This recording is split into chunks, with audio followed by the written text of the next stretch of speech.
Telangana media accreditation విధానంపై సమగ్ర వివరాలు అందజేయాలని కోరుతూ హైకోర్టు రాష్ట్ర ప్రభుత్వానికి నోటీసులు జారీ చేసింది.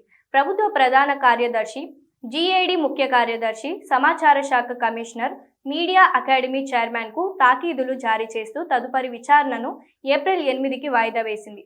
అక్రిడిటేషన్ అర్హతల నిబంధనలపై రాష్ట్ర ప్రభుత్వం జారీ చేసిన జీవోను సవాల్ చేస్తూ hitech print and electronic media association, Telangana Urdu working journalist federation, creative India broadcasting private limited వేర్వేరుగా పిటిషన్లు దాఖలు చేశాయి. వీటిపై chief justice Aparesh Kumar Singh, justice GM Mohiuddin ధర్మాసనం మరోసారి విచారణ జరిపింది.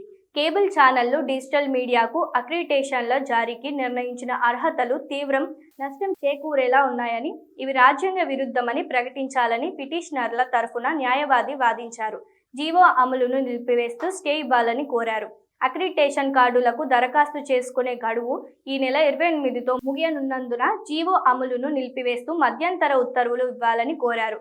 ప్రభుత్వ న్యాయవాది స్పందిస్తూ ప్రస్తుతం ఉన్న అక్రిడిటేషన్ కార్డుల చెల్లుబాటు గడువును ప్రభుత్వం మరో 2 నెలలు పొడిగించిందని చెప్పారు. కౌంటర్ దాఖలకు గడువు కావాలని కోరారు.